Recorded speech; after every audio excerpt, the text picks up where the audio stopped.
and I'm getting mighty tired of your trifling ways and of listening to that jackass Bray.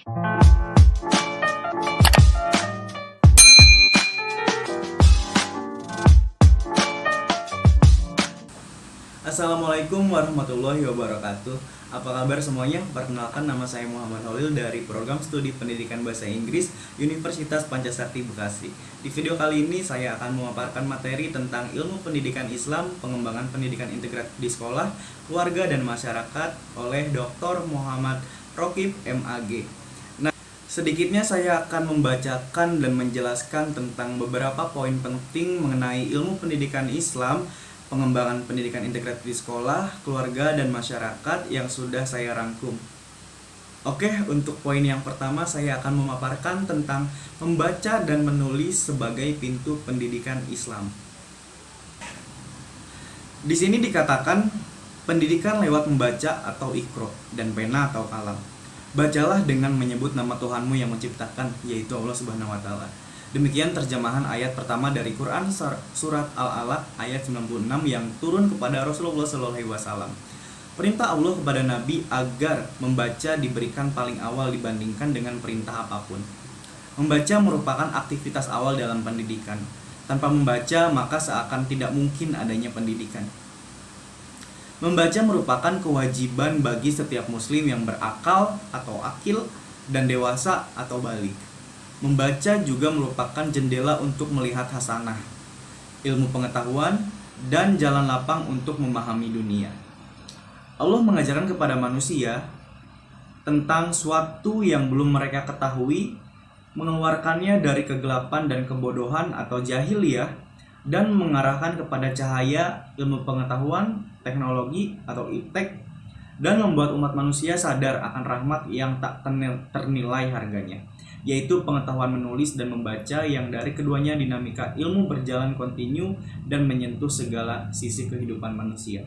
Benar sekali, jadi Allah itu sudah memberikan kita banyak sekali anugerah, salah satunya membaca dan menulis.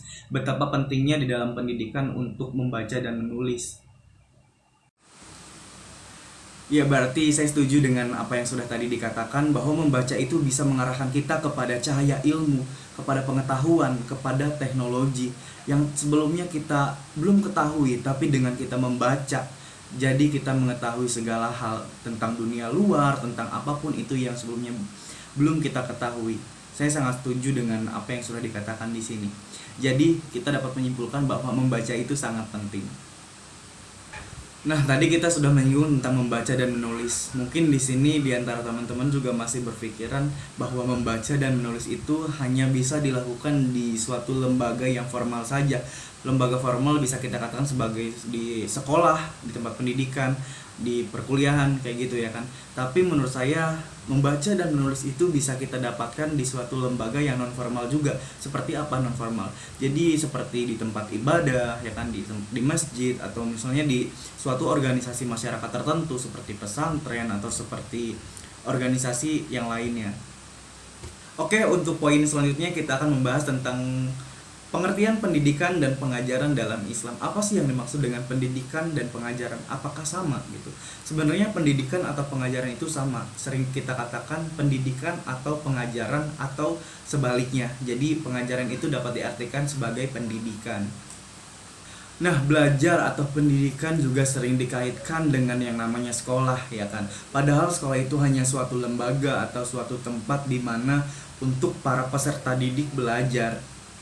Nah, oke, untuk kali ini mungkin saya akan membacakan atau memaparkan yang sudah dikatakan di sini, bahwa belajar merupakan bagian dari proses pendidikan yang mencakup totalitas keunggulan kemanusiaan sebagai hamba dan pemakmur alam agar senantiasa bersahabat dan memberikan kemanfaatan untuk kehidupan bersama. Di sini juga dikatakan pendidikan berasal dari bahasa Arab, yaitu tarbiyah, merupakan derivasi dari kata rob, seperti dinyatakan dalam Quran surat Fatihah ayat 1. Allah sebagai Tuhan semesta alam atau Robbal Alamin, yaitu Tuhan yang mengatur dan mendidik seluruh alam. Manusia diharapkan selalu memuji kepada Tuhan yang mendidik alam. Karenanya manusia juga harus terdidik agar memiliki kemampuan untuk memahami alam yang telah dididik oleh Allah Subhanahu wa taala, sekaligus mendekatkan diri kepada Allah, sang pendidik sejati. Sebagai makhluk Tuhan, manusia idealnya melakukan internalisasi secara kontinu terhadap nilai-nilai ilahiyah agar mencapai derajat insan kamil atau manusia paripurna sesuai dengan kehendak Allah Subhanahu wa taala. Dengan demikian, ilmu pendidikan Islam adalah teori-teori kependidikan yang didasarkan pada konsep dasar Islam yang diambil dari penelaahan terhadap Al-Qur'an, hadis, dan teori-teori keilmuan lainnya yang ditelaah dan dikonstruksi secara integratif oleh intelektual Muslim untuk menjadi sebuah bangunan teori-teori kependidikan yang bisa dipertanggungjawabkan secara ilmiah. Selanjutnya tentang memaknai pendidikan sebagai proses.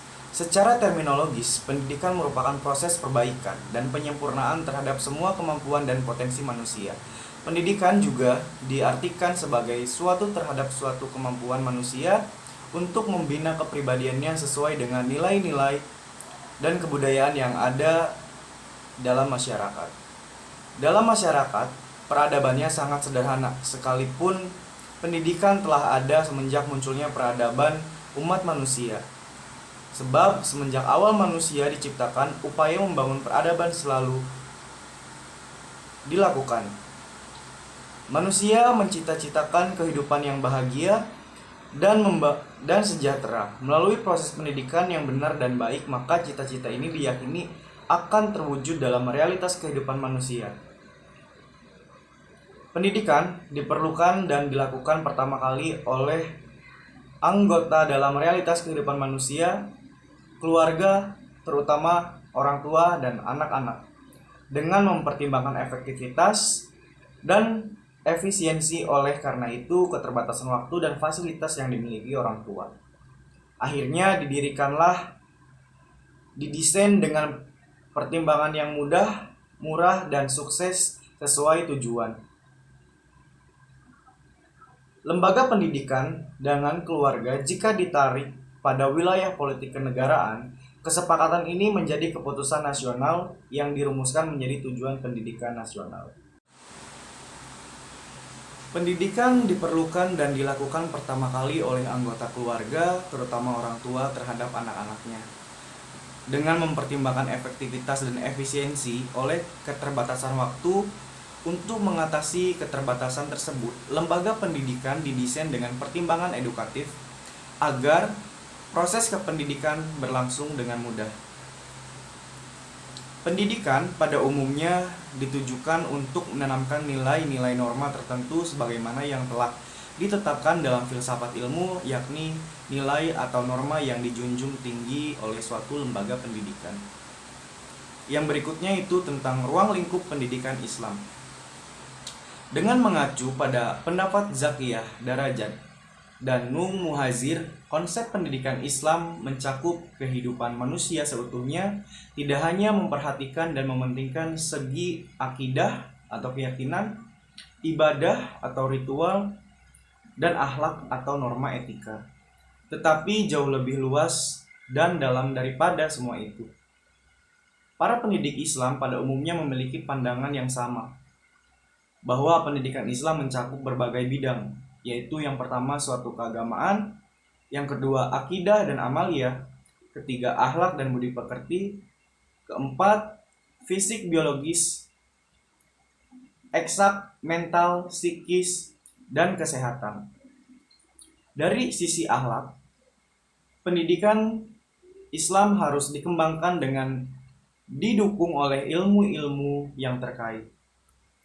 Dari penjelasan tersebut, maka dapat dinyatakan bahwa ruang lingkup pendidikan Islam meliputi 1. Setiap proses perubahan menuju ke arah kemajuan dan perkembangan berdasarkan ruh ajaran Islam. Yang kedua, perpaduan antara pendidikan jasmani, rohani, keimanan, ketakwaan, fikir, zikir, ilmiah, alamiah, material, spiritual, individual, sosial, dan dunia akhirat. Dan yang keempat, realisasi dua fungsi manusia, yaitu fungsi peribadatan sebagai hamba Allah atau Abdullah untuk menghambakan diri semata-mata kepada Allah, dan fungsinya kekhalifahan sebagai Khalifah Allah atau Khalifatullah yang diberi tugas untuk menguasai, memelihara, memanfaatkan, melestarikan, dan memakmurkan alam semesta atau rahmatan lil alamin. Yang selanjutnya yaitu pendidikan Islam sebagai ilmu.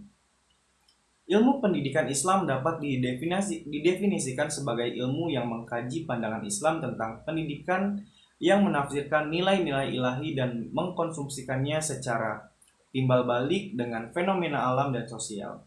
Dalam situasi pendidikan, secara simpel, ilmu pendidikan Islam bila dipahami sebagai ilmu yang memuat teori-teori kependidikan dalam perspektif Islam dan berdasar pada sumber otentiknya. Teori-teori tersebut tentu saja harus dapat dipertanggungjawabkan secara ilmu pendidikan Islam bukanlah sekadar berisi teori-teori pendidikan yang ada atau dalil-dalil Al-Quran dan hadis yang diinterpretasi dan dikaitkan dengan pendidikan, melainkan ilmu yang membuat teori-teori pendidikan yang operasional sesuai dengan dasar kitab tersebut. Yang berikutnya itu tentang tujuan pendidikan Islam. Tujuan pendidikan secara umum adalah mewujudkan perubahan positif yang diharapkan ada pada peserta didik setelah menjalani proses pendidikan, baik perubahan pada tingkah laku individu dan kehidupan pribadinya maupun pada kehidupan masyarakat dan alam sekitarnya, di mana subjek didik menjalani kehidupan. Tujuan pendidikan merupakan masalah inti dalam pendidikan Saripati dan seluruh renungan pedagogi. Yang selanjutnya yaitu tentang metode pendidikan Islam, pengertian dan prinsip-prinsipnya. Yang pertama yaitu prinsip metode pendidikan Islam. Pada dasarnya, tidak ada perbedaan yang signifikan antara metode, termasuk juga strategi dan teknik, dalam pendidikan Islam dengan metode yang dalam pendidikan lain. Jika diperhatikan, perbedaannya hanya terletak pada nilai spiritual dan mental yang menyertainya pada saat metode tersebut dilaksanakan atau dipraktikkan. Prinsip metode pendidikan Islam yang mengandung unsur-unsur pembeda tersebut adalah 1. Niat dan orientasi dalam pendidikan Islam, yakni mendekatkan hubungan antara manusia dengan Allah dan sesama makhluk. Pendekatan kepada Allah dilakukan dengan banyak mengingatnya yang disertai dengan tauhid atau mengesahkan Allah. Yang kedua, keterpaduan atau integratif tauhid. Dalam arti bahwa pendidikan Islam ada kesatuan antara ilmu-ilmu amal, iman Islam, ihsan dan zikir-zikir, dan zikir fikir, hati dan fikir, atau zahir batin, jiwa raga, dunia akhirat, serta yang dulu sekarang akan datang. Semuanya harus seimbang, selaras, dan menyatu. Yang ketiga, bertumpu pada kebenaran. Dalam arti bahwa materi yang disampaikan itu harus benar.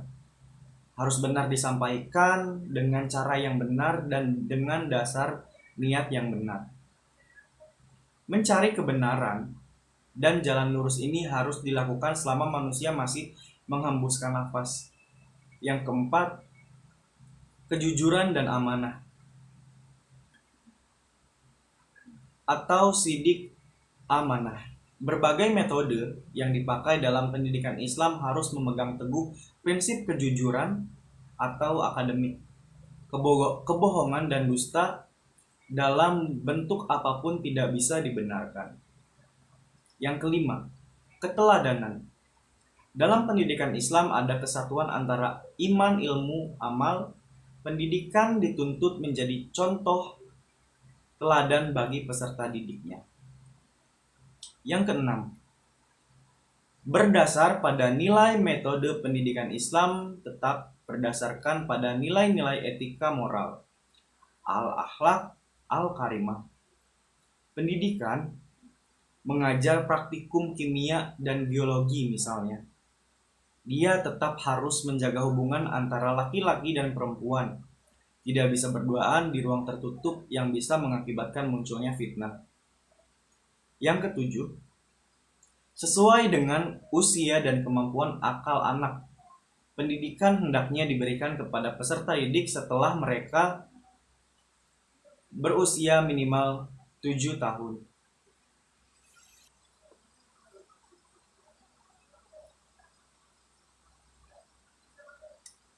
Sehingga mereka mampu merangsang pemikiran serta memperteguh keimanan dan daya kreatifnya. Bagi anak di bawah usia 7 tahun, ia dimasukkan ke dalam pendidikan anak usia dini atau PAUD dengan bentuk pendidikan yang didesain dalam permainan.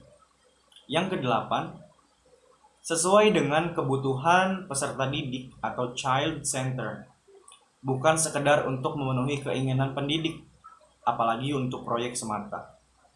Yang kesembilan, mengambil pelajaran ini dimulai dengan berpikir positif dan menerima perjalanan hidup dengan tidak berlebihan dan menyikapinya. Yang kesepuluh, yaitu proporsional dalam memberikan janji atau what target yang menggembirakan dan ancaman atau waid tarhib untuk mendidik kedisiplinan. Nah, mungkin tadi sedikitnya materi tentang ilmu pendidikan Islam yang sudah saya paparkan. Kurang lebihnya saya mohon maaf apabila ada salah kata dalam penyampaian. Dan saya mengucapkan terima kasih atas waktunya. Terima kasih kepada semuanya sudah menonton video ini. Saya ucapkan terima kasih. Wassalamualaikum warahmatullahi wabarakatuh.